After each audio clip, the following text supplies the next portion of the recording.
So, okay, so at some point, we will see a good example, a very important example of the isomorphism theorem, where we construct the homomorphism between the group known as SU2, which is the group of rotations in quantum mechanics.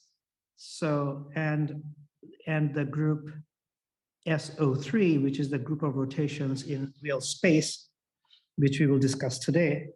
And we will see that in that case, K is going to be a non-trivial.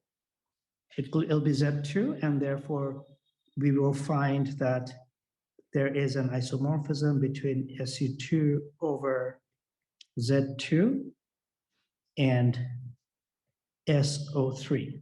Okay, so this will be an example of the isomorphism theorem, and we'll see that we'll construct this very, very carefully and it's a very important example.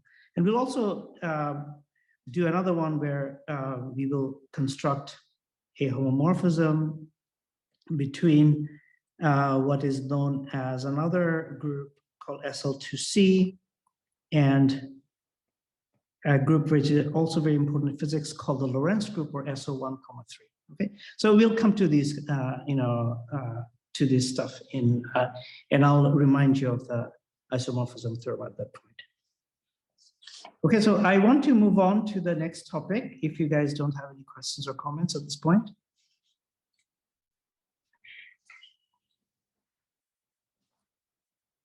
All right, so next I want to discuss continuous groups. But before delving into and representation, sorry. But before we get into this, I want to have more of a informal, hand-wavy sort of example-based discussion. Okay, because this is really where the kind of it also sets up the motivation why physicists groups consider groups so important. So let's start with what is known as the rotation group.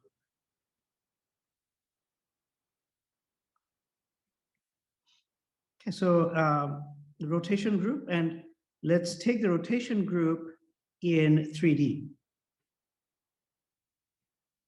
In three-dimensional Euclidean space. Okay, let's write that out. So our space is more or less Euclidean because we are far away from any very strong gravitational field. I mean, we are in one, but it's still approximately Euclidean. So, consider a position vector.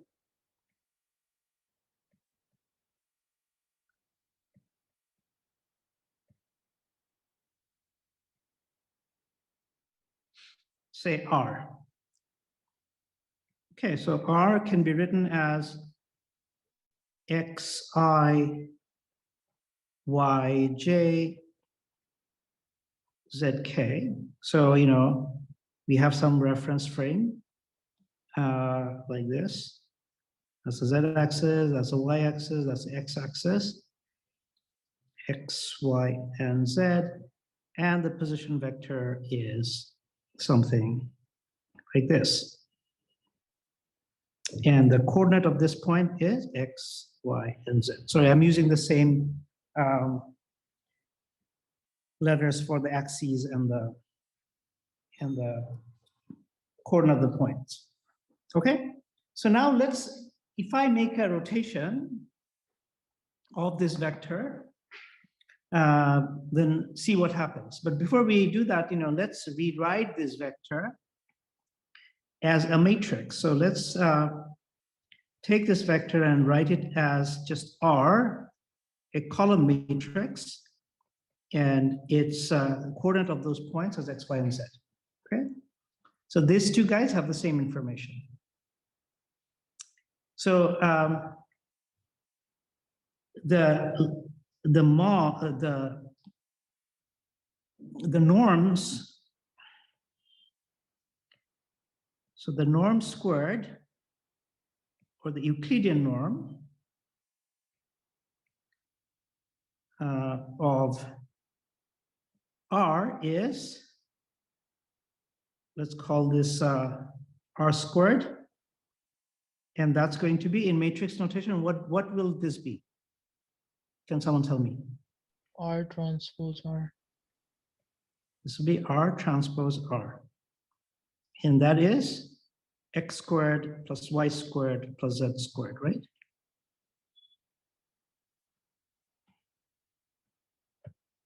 Do we have any questions? Okay. Now, consider, the set of linear transformations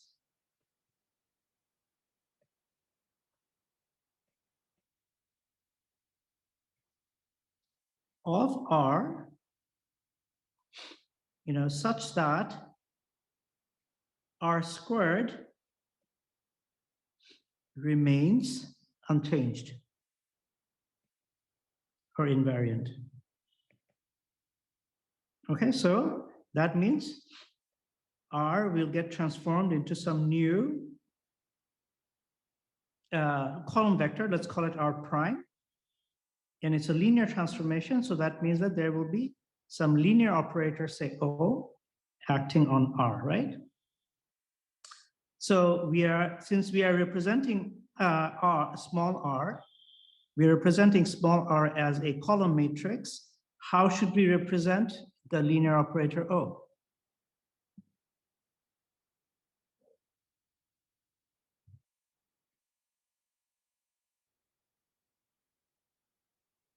So this is also a column vector, a column matrix, three-component column matrix. These are three-component column matrix. Then what should this O be? 3 by 3 matrix. Yes, it'll be a 3 by 3. It should be a real matrix, right? Because we know that both the entries of R and R prime are real. Okay, so in general, O should be a real matrix, right? 3 by 3 real matrix. So our condition that this linear transformation preserve the norm of R means that we can write R prime squared is equals to R squared. Or in other words, R prime transpose R prime is equal to R transpose R, right?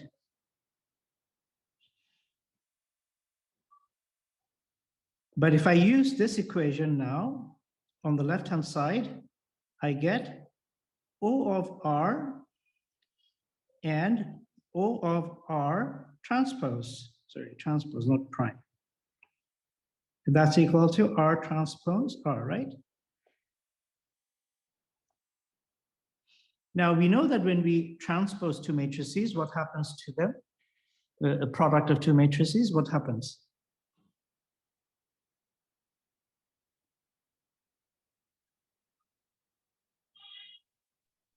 Order changes in the transpose and each of the matrix transpose. Right, so this is what happens. So that means that we can write this guy as R transpose O R. And here it's R transpose R. But R is an arbitrary position vector. So if this equation is to be true for any arbitrary R, then it should be true that O transpose O, the linear operator, its transpose and O, the matrix multiplication of O transpose and O must be the identity matrix, right?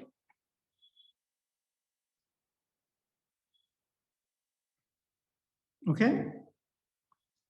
Is that clear? All right, so that means that the transpose of the matrix O is equal to its inverse. Such matrices are called orthogonal matrices. So O is an orthogonal matrix. Okay?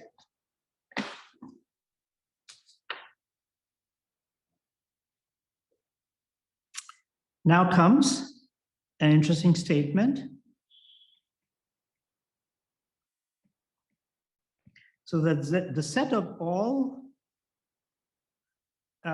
matrices that satisfy this condition, or I should say all real matrices that satisfy real 3x3 matrices that satisfy this condition, they form a group. And this group is known as O3, or the orthogonal group of 3x3 dimensions. Known as, let me just rewrite this because it's known as the orthogonal